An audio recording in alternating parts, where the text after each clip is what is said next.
Olá pessoal, tudo bem? Bem-vindos a bordo a mais uma aula. Essa é a nossa aula de número 4 do nosso curso de Oratória e Comunicação. E a pergunta que elas fazem, oratória e comunicação, tem uma coisa redundante nesse nome, né? Não, nessa frase não há nada. Nós já falamos que oratória é a arte de falar em público. Você pode até não falar em público, mas se comunicar, sim. E o nosso curso, esse princípios, né, de oratória e comunicação, ele é voltado para, posteriormente, quem vai fazer o nosso curso de técnicas didáticas, né, quem vai fazer curso de comunicação avançada, preparado principalmente para político, quando vai preparar os seus debates, conferências e outros tipos de comunicação. Então, seja qual for o modo como você vai se comunicar, conferência, palestras, aulas, debates e discussão e assim por diante, você precisa dominar isso aqui que nós estamos falando, que são os princípios e os fundamentos da comunicação que vão se aplicar aos demais tipos de comunicação. Ok? E a aula passada eu terminei perguntando isso. Qual o maior erro dos cursos de oratória? Você já percebeu, né, já deu para entender, né, em relação àquilo que nós falamos, que um orador, ele precisa, no seu curso de formação, ele precisa treinar. E aí eu já não respondi, mas já sinalizei quais são as falhas, os erros mais comuns em muitos cursos de oratória, não só de oratória, cursos de professores também, nós vamos ver isso aí. Então, hoje o nosso objetivo, a finalidade dessa aula é você identificar o maior erro dos cursos de oratória e comunicação. Para isso, eu vou falar ainda, eu vou repetir outra vez, vou falar sobre os elementos da retórica, que isso se apresenta, né? Esses requisitos se apresentam como elementos essenciais da comunicação, conforme Anthony Robbins falou. Depois vamos falar do método, que é metodologia, ou objetivos. Nós vamos repetir a aula passada? Não, não vamos repetir. Nós vamos complementar o que nós já falamos. Você já iniciou o entendimento da aula e hoje a gente vai inserir mais elementos para que você possa, então, montar o quadro. Lembra? A aula primeira é um quebra-cabeça. Nosso curso é um quebra-cabeça. Cada aula eu coloco uma peça até o final. Nós teremos uma imagem aí, tá? É isso mesmo. Retórica é uma ciência e uma arte, onde nós falamos que ciência está voltada ao cognitivo. Então você precisa saber estruturar uma aula. É diferente estruturar uma aula de estruturar uma palestra. É diferente estruturar uma palestra de uma conferência. Uma discussão. Existem técnicas didáticas muito interessantes. Uma chama técnica didática da discussão e outra técnica didática do debate. Que às vezes não é a mesma coisa? Não é a mesma coisa. Porque os objetivos são diferentes. O objetivo da técnica didática da discussão, que muitos professores não conhecem, e seria muito interessante que conhecessem, porque isso enriquece muita aula, é diferente da técnica do debate, que é outra técnica de instrução, técnica voltada à metodologia interessantíssima. Então, nós precisamos saber quais são os elementos e estruturar, ok? Arte, prática, experiência e assim por diante. O que é mais importante, o que você diz ou como você diz? Isso vai ter relevância no nosso módulo prático. Nunca esquecer que o curso do Calazans não é limitado à parte cognitiva, ao conhecimento. Tem um módulo prático para alcançar o psicomotor, ok? Então lá nós vamos ver que aquilo que conhecemos, o que nós estamos fazendo aqui, você está entendendo a matéria, você não está aprendendo. Você vai aprender a matéria quando você praticar. Então, nas aulas subsequentes, nós vamos aprender muitas coisas, outras técnicas, outras ferramentas, outros conhecimentos, e você não vai conseguir praticar de momento, porque faltou prática, requer, faz parte do processo. Então, se eu der para vocês os elementos de como sair com o carro, você aprendeu a parte teórica, não vai sair de primeira vez, ok? Então é a mesma coisa no nosso curso, nós vamos, aqui você vai aprender o que fazer e como fazer na parte prática, e aí enfatizamos, como fazer prática, arte, treinamento é mais importante do que... Eu me lembro também que eu trabalhei um bom tempo como instrutor de voo, e claro que a aula prática do voo era antecedida pela aula teórica. Eu lembro de curva, então o piloto ia fazer a curva, E quando ele ia fazer curva, ele tinha que fazer o voo reto e nivelado, sem perder a altitude. E nos primeiros voos era impossível o piloto aluno manter o avião nivelado. Ao realizar a curva, embora soubesse, embora já tivesse aprendido que para iniciar a curva ele teria que acelerar um pouquinho o motor, subir um pouquinho o nariz, havia um procedimento. Ele não conseguia fazer. Após vários treinamentos, várias aulas, ele conseguia realizar curvas e até mesmo voar reto e nivelado sem perder a altitude. Por quê? Então, interessante que antes da aula nós tínhamos o briefing. Então nós perguntávamos, nós usávamos essas coisas, canta o procedimento de curva. Então ele falava, procedimento de curva, né? Ele falava todo o procedimento. Então antes de ir para subir o avião, ele tecnicamente, em termos cognitivos, ele conhecia tudo. Na hora chegava lá em cima, era um desastre, né? Mas faz parte do processo ensino-aprendizado. O que não pode é ter apenas o ensino cognitivo, ok? Como você faz é muito importante. Tá? Então ele sabia, ele falava, na hora de fazer, né? Mesma coisa, vai fazer um bolo pela primeira vez, vai queimar. Tá? Então o método, o caminho, o modo para alcançar o objetivo é importante. Lembrando, eu falei na aula passada, quais são os objetivos das apresentações. Você precisa saber. Precisa definir. Uma aula, uma apresentação, uma conferência, um debate, uma discussão começa com o objetivo. Eu falo isso, enfatizo, porque é um problema. É um problema sério. Qual o objetivo? E as pessoas, às vezes, já vêm com a palestra preparada em PowerPoint, em outras mídias, tudo prontinho, mas eu falo, qual o objetivo mesmo? Aí a pessoa não sabe. E aí não vai fazer uma boa apresentação. E o objetivo das apresentações, isso vale para tudo. Palestra, aula, conferência, não tem como queimar essa etapa, não. Ok? Lembrando que o comportamento observável no aluno, isso vai ter uma grande implicância na aula de técnicas didáticas, embora na aula de técnicas didáticas e metodologia a gente vai enfatizar com mais profundidade isso vale para a palestra. O que você quer que o ouvinte entenda? O que você quer que o ouvinte aprenda? O que você quer que o ouvinte faça? Nós vamos ver aqui que tem situações e que o ouvinte entende coisas diferentes, lembra? Comunicação não é o que você diz. Comunicação é que o outro entende. Mútuo entendimento. Às vezes você vai dar uma palestra com um determinado objetivo e os seus ouvintes entendem uma coisa completamente diferente. Tá? Então, por quê? Porque o comportamento observável no aluno não foi observado por você. E aí, esse grande problema que nós temos. Mas vamos resolver isso aí de uma forma interessante. Os domínios, tá? Lembrando que nós vamos trabalhar melhor no nosso módulo prático. Há oficinas na nossa prática que eu falo, né, como orientador, eu falo, eu quero que você faça uma aula no domínio cognitivo.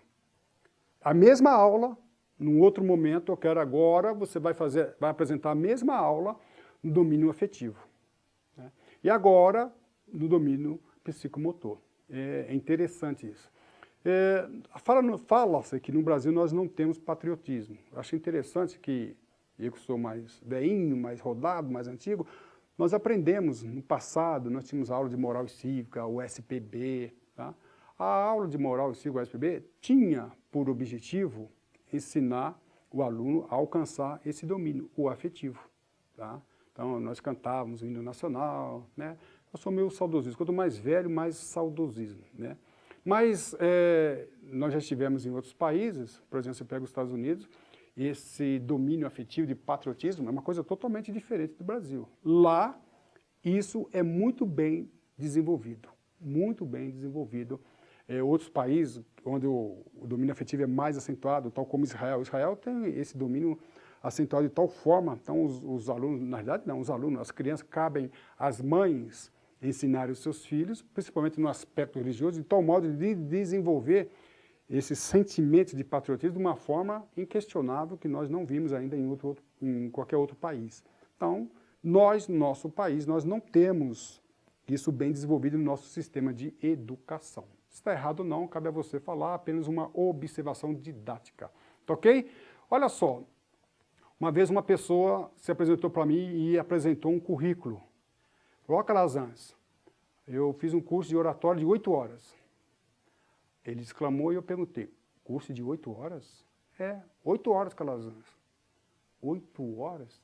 Então vamos lá, pessoal. A pergunta é, o objetivo dessa aula é, qual o maior erro, qual a maior falha dos cursos de oratória? Claro que, embora eu tenha falado curso de oratória, muitos outros cursos, outras atividades eu fiz. Eu falei para ele, olha que interessante, 8 horas? Fiquei um sábado lá das 9 às 17. 8 horas? Eu falei, quem falou? Você? Falou alguma? Não, não falei nada. Quem falou? Professor. Então, quem tem que ter esse certificado é o professor, não você. Você não falou nada? Você entendeu? Então, se o curso, qual o objetivo do curso? É um comportamento observável no aluno. Se o aluno não fez nada, como que ele pode dizer que já é um orador com um curso de 8 horas? O curso de oratória não pode ficar limitado ao domínio cognitivo. Tem que passar para o psicomotor.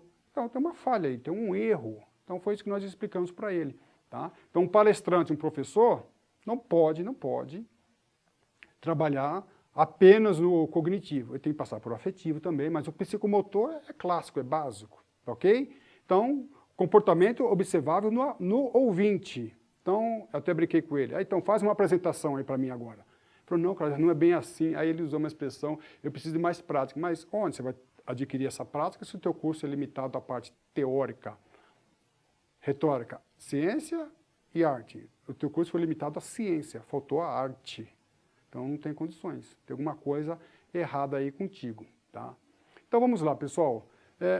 Para que você faça um curso de comunicação, embora eu vou enfatizar, estou falando de curso de comunicação, mas isso vale para qualquer área, atividade ou ofício. Você tem que aprender a fazer roteiro, você tem que aprender a fazer uma introdução. Quando eu falo aprender a fazer roteiro, eu estou falando do aspecto psicomotor. Você tem que escrever, elaborar, pensar, fazer uma estratégia, introdução, técnicas de plataforma. Então vai ter que ter técnicas de plataforma. Você sabe se movimentar, você se movimenta muito, você sai da área de ação da câmera, você se aproxima, você mexe muito, você põe a mão na cara, você coça a cabeça. Como é que você aprende isso? Coça o ouvido, a gente faz isso, coça o ouvido e assim vai. Então, o que eu estou querendo dizer? Ainda que você tenha aprendido isso na teoria, você nem percebe. Eu me lembro uma vez, um dos nossos alunos foi fazer uma apresentação, ele ficava o tempo todo assim, olhando para baixo, né? Olhando para os lados, e era ao vivo, né? Não tinha câmera, contudo ele não olhava para os ouvintes. Mas ele sabia que o contato visual é uma maneira de você adquirir sintonia com o seu público e também tendo como consequência a harmonia. Ele sabia disso, ele estudou isso, fez até prova. Mas na prática ele não conseguiu desenvolver isso aí. Então, identificar a plateia, a gente vai ver isso, é importante, né? Como você identificar a plateia? Muitas vezes o profissional já está com o material dele todo preparado, conteúdo, material, recursos, mas eu pergunto, para quem você vai dar plateia? Você conhece a tua plateia? Como assim, Calazans? Eu quero saber. É jurista, é de médico, é da área de humanas, é da área da saúde, quem é? É da área de exatas? Você precisa conhecer. E às vezes a plateia é mista. Eu trabalho muito com plateia mista, com assunto técnico, você tem que conhecer. Uma vez eu trabalhei num curso de perito aeronáutico, onde tinha médico, delegado, juiz, piloto, psicólogo, controlador de tráfego aéreo, pessoal da burocracia da aviação. E aí? Piloto militar, piloto civil, são cabeças diferentes, pensam totalmente diferentes. Eu não posso dar um curso, eu tenho médico e tenho piloto. Tinha engenheiro aeronáutico, tá? Foi a maior dificuldade no início da direito, o curso de perito aeronáutico inclui a matéria de direito. Como que eu vou falar o que e como eu vou falar para que o engenheiro entenda direito sem que ele nunca tenha estudado direito? Eu preciso amoldar a minha técnica didática, a minha conversação, minhas palavras a ele. Por outro lado, né, eu tenho o advogado que está fazendo o curso, que quer ser perito, que nunca voou. Então, os termos técnicos relacionados à aviação, eu tenho que mudar de tal maneira que ele entenda. Então, a plateia mista, ou às vezes não mista, mas leiga, às vezes você vai dar uma palestra de direito ambiental, por exemplo, para adolescentes, ensino médio, ensino fundamental. Eu não posso usar um juridiquês. Eu preciso conhecer a plateia, como a plateia pensa, tá? Isso é um trabalho que a gente vai ver. Gesticulação, contato visual, né? Como eu já falei, e muitas outras coisas. Então, aquele meu colega que tinha feito o curso de oratória de 8 anos não viu nada disso. Então, eu não posso... eu posso até acreditar que aquele curso de 8 horas seja uma fase do curso, que não era o caso. O curso de oratória é uma fase do curso. Nós vamos fazer a fase 1, fase 2, fase 3, a fase que contém a prática, tudo bem, mas não era o caso dele. Então, muito cuidado. E você, quando for montar uma palestra, uma aula ou até um curso, muito cuidado para quem vai montar curso, né? Nós trabalhamos também na preparação de profissionais que vão montar curso. E nós falamos, olha, tem pouca aula aí, ó, essa aula precisa de prática, ó, essa aula precisa de exercício. Você não vai fazer com que o aluno aprenda, se o objetivo é aprender navegação aérea, por exemplo, que foi uma das matérias que eu lecionei. A navegação aérea é uma matéria que exige um bom conhecimento de geometria, trigonometria, matemática nem se fala. Então, para que o aluno consiga visualizar-se espacialmente, ele precisa fazer muito exercício. O fato de dar trigonometria, radiogonometria, na parte teórica, não faz com que o aluno consiga se visualizar mentalmente, ter uma visão espacial, tá ok?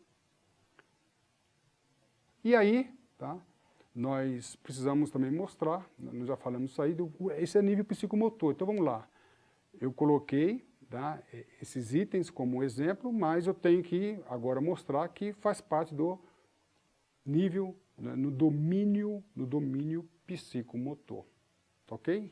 Isso precisa ser enfatizado. Curso de perito aeronáutico 8 horas, também eu trabalho com... Sou mentor e professor do curso de perito aeronáutico, um curso de extensão universitária. Também isso aconteceu. Um outro profissional preparou um curso de 8 horas. Impossível, tá? Impossível, porque um perito, ele precisa fazer laudo, ele precisa fazer perícia, ele precisa fazer parecer. Tem diferença. Qual a diferença de um laudo, de uma perícia, de um parecer? Ele precisa fazer acidentes, análise de acidentes, uma síntese de acidentes. Calazans, qual a diferença? Então, são duas técnicas didáticas muito interessantes. Análise e síntese, são coisas diferentes. Mas você não consegue fazer um laudo pericial de um acidente aéreo sem que você saiba esses dois detalhes. Então, eu conversei também com esse perito, que fez um curso de 8 horas, falou, você não é perito. Então, se um juiz agora pedir para você uma perícia, você vai fazer, não, preciso praticar, onde que eu pratico? Então, deveria ter praticado no curso. Então, esse curso cometeu algum erro aí contigo aí. Tá? Então, você não é perito, você nem sabe qual é a diferença de laudo. Eu falo isso porque eu acompanhei um acidente aéreo em que o assistente técnico, ao fazer o parecer, ele não soube a técnica de comunicação e ele comprometeu o seu cliente. O seu cliente, eu falei, você é assistente do promotor, aquele que acusa, ou você é assistente do advogado, daquele que defende? Eu falei, por que, Calazans? Porque o material que você produziu aqui agora, você comprometeu seriamente o teu cliente, se é que você está defendendo ele. Né? Então, ele fez um curso que não deu a ele a prática no nível psicomotor. Ele precisa treinar, ele precisa fazer. Então, um curso de 8 horas é um engodo, isso é uma manipulação, ok? Então, curso de navegação em 18 horas. Uma vez eu fui convidado para dar aula numa determinada escola de navegação básica para pilotos iniciantes, 18 horas. Mas a carga mínima necessária, segundo a Agência Nacional de Aviação Civil, são 40 horas, e o que eu acho muito pouco. Eu até falei lá com o coordenador do curso, é uma revisão, é uma reciclagem? Ele falou, não, é o curso. Eu falei, não me neguei. É impossível, tá? Você tem que ter vários passos, vários momentos, muitos exercícios. Impossível. Tá? Então, o curso, ele queria, na realidade, o curso tinha 2 fases, né? Ele queria que o curso fosse limitado à fase teórica apenas. E o cognitivo, não. Então, eu me declinei, claro. Curso de conversação em inglês, eu acompanhei um caso muito interessante. Um amigo meu estava fazendo um curso de conversação. Então, eu falei assim, curso que você está fazendo? Ele falou, aula particular de conversação de inglês. Então, quando eu fiz essa pergunta, eu quis definir o objetivo. Você quer o que com esse curso? Ele já falou, curso de conversação. Então, se é conversação, você tem que falar inglês. Então, o objetivo já está definido. E aí eu falei, qual o método do professor? Aí ele falou, ó, eu tenho aula todos os sábados, das 9 ao meio-dia. E o que acontece na tua aula? Então, o professor dá um manual, dá um texto normalmente, e eu passo amanhã, das 9 ao meio-dia, eu passo das 9 às 11 traduzindo. E das 11 ao meio-dia ele corrige. E na aula seguinte, é a mesma coisa, às vezes dá, espera um pouquinho. E conversação. Não, não tenho. Espera um pouquinho. Você está tendo um curso objetivo, conforme você diz, de conversação. Contudo, você está só escrevendo, só gramática, só teoria. E pagava caro. Era um americano, estava dando aula, caríssimo curso. Aí ele falou para mim, você quer saber mais que o americano? Eu falei, não, mais que o americano eu não quero saber, nem sei inglês, mas o que eu nem quero saber. Mas uma coisa eu sei, a metodologia dele está errada. Desse jeito, você não vai falar inglês nunca ou vai levar muito tempo. Você vai morrer e não vai estar falando inglês.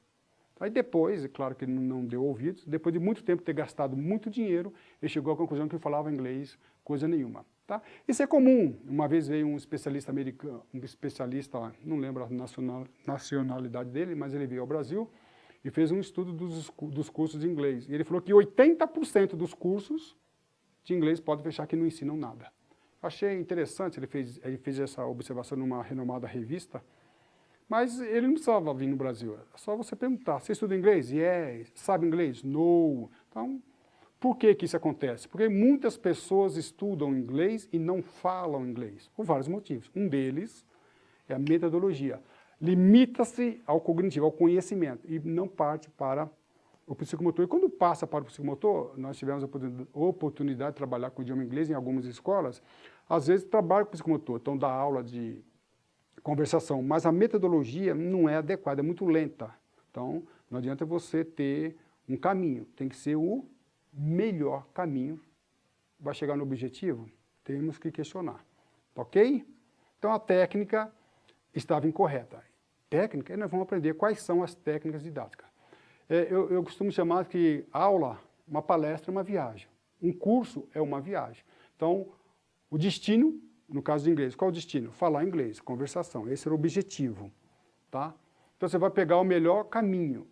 Aí a gente vai ver metodologia. E existe o veículo, que são as técnicas. Então, quais são as técnicas? A gente vai ver isso nos nossos cursos. Ok?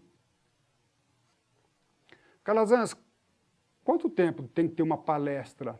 Quanto tempo tem que ter um curso? Isso é uma palestra de 40 minutos, uma palestra de 20 minutos. Cuidado, isso aí é essencial. Mas o problema não é no tempo, é no objetivo. O que as pessoas precisam definir não é o tempo.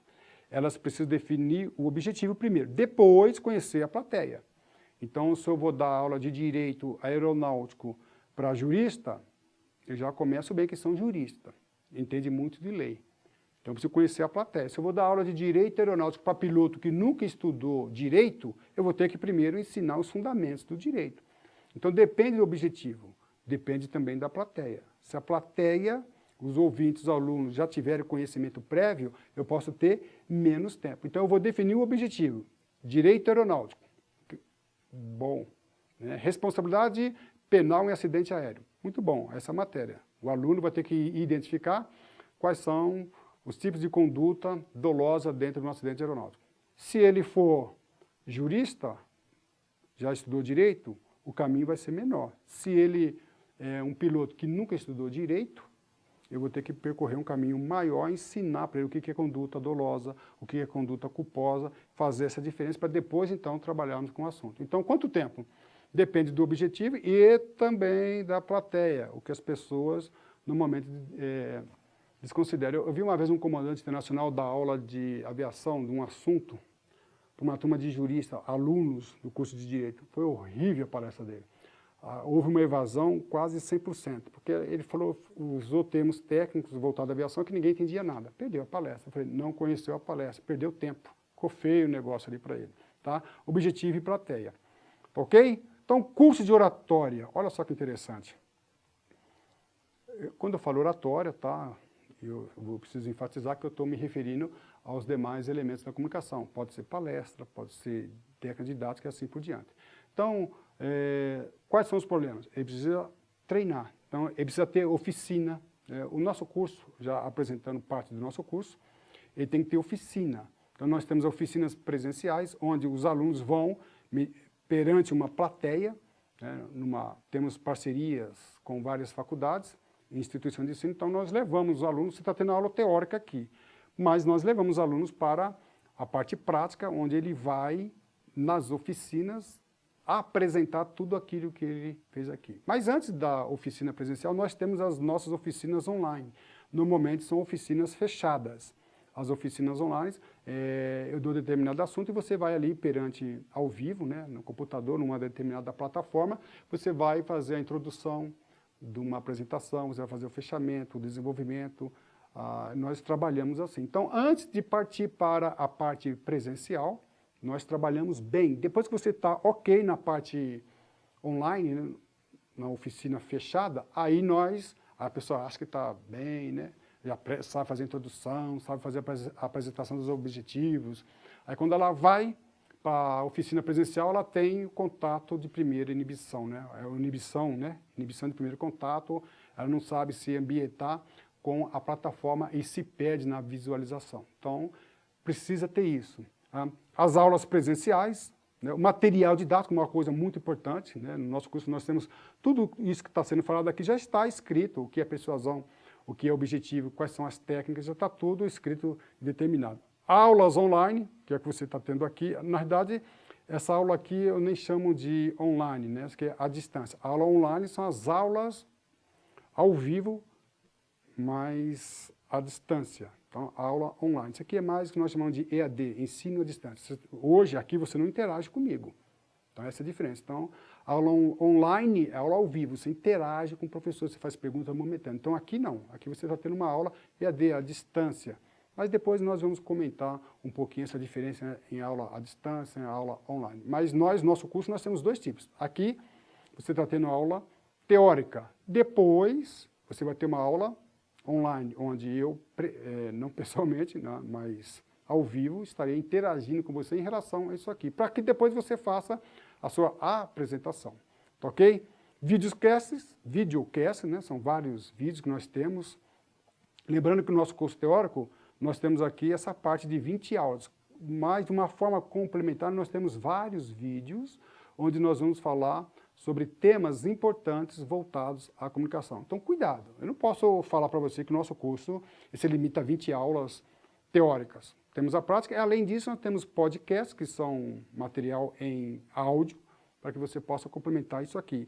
Qual a diferença, Crasiano, de um videocast e do podcast? Podcast é áudio, videocast é vídeo. Contudo, o conteúdo ele é diferente. Então, aqui é a aula, a formação, a intenção é dar para você uma informação, um conhecimento.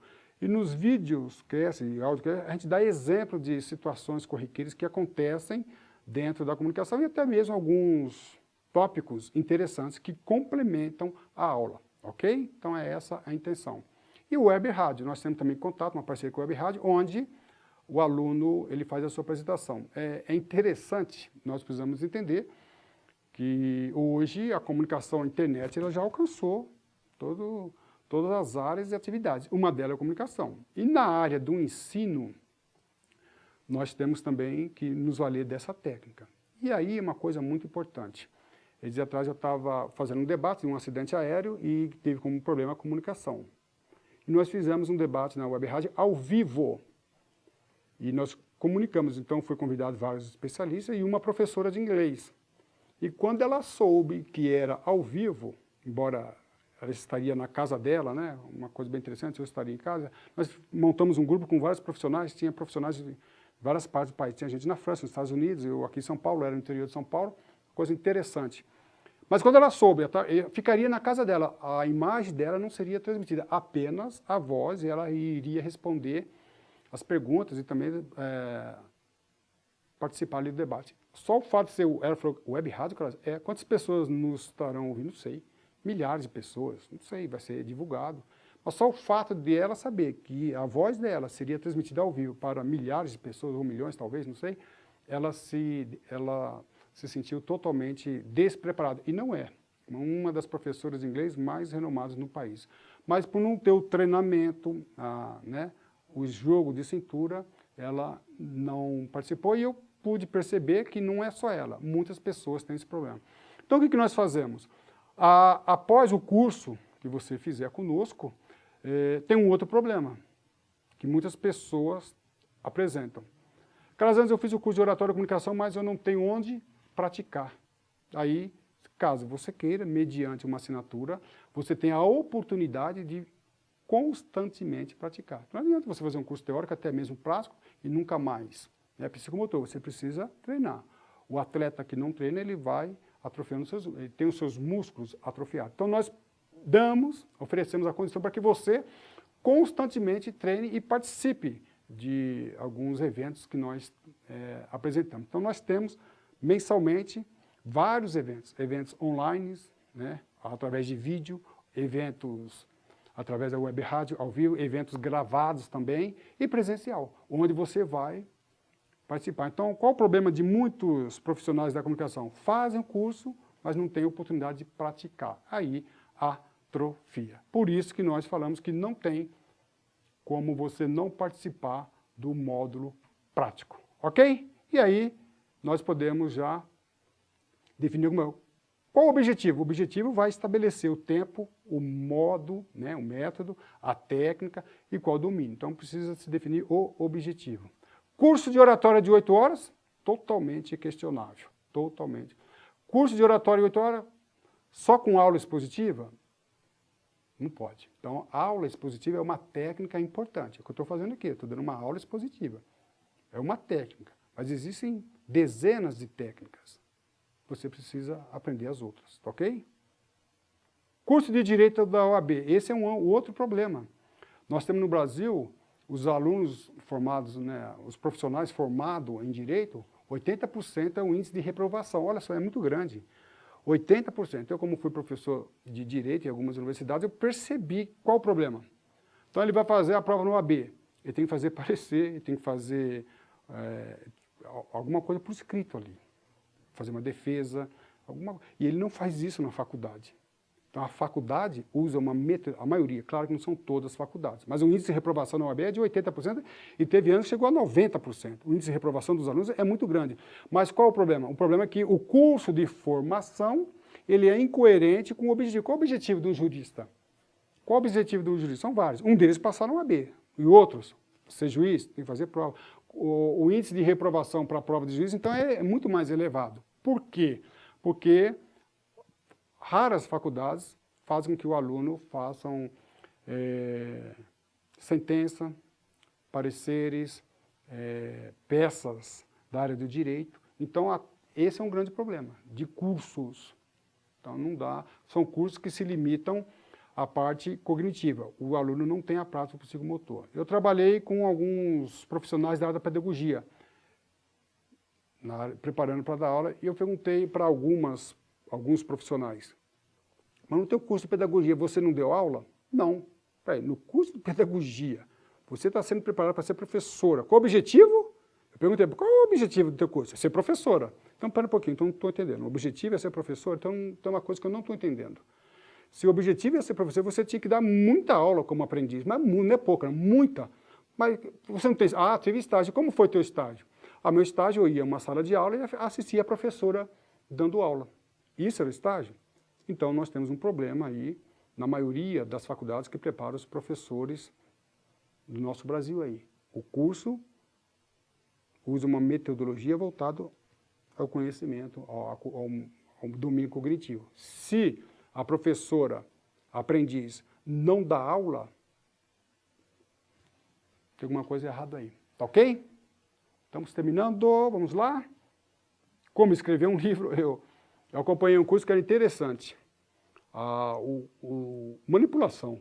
O dono do curso ali, o mentor do curso, dava um curso em que o aluno só via a parte teórica. Como fazer uma introdução só teórica. E nunca treinou nada. Como fazer uma introdução, desenvolvimento, fechamento. Mas nunca... Aí depois de um determinado prazo, ele queria que o aluno produzisse um livro. Escrevesse um livro. Impossível. Eu acompanhei esse curso e falei, não, impossível. É impossível. Ele ensinou, olha só, qual era o objetivo? O objetivo era formar um escritor. Mas só que a metodologia é só teórica. No final de um prazo que ele estipulou, eu falei, impossível, impossível. Tá? Mas era... Tá? Então, nós precisamos falar retórica, né? Ciência, arte, conhecimento, prática. Ok? E com isso, nós, seguindo esses roteiros, nós chegamos a essa conclusão. Qual o maior erro dos cursos de oratória? Eu não vou responder para você, porque eu já respondi nessa aula. E eu quero que você fale isso nos nossos encontros virtuais. Ok? Então, com isso, nós chegamos ao nosso final da nossa aula, lembrando que o módulo prático é para chegar ao psicomotor. Ok? Capítulos, ou melhor, cenas do próximo capítulo. E aí, você sabe com quem está falando? Esse é um outro grande problema. Ok? Para mim, professor Calazans, é importante apresentar isso aqui, ó, que nós vamos ver na próxima aula. O triângulo da persuasão. Muitas pessoas desconhecem. E nós vamos ver qual é a importância desse triângulo aqui. Ok? Para mim, professor Calazans, foi um grande prazer tê-los a bordo. Um aeroabraço e nós nos encontramos nos nossos encontros virtuais.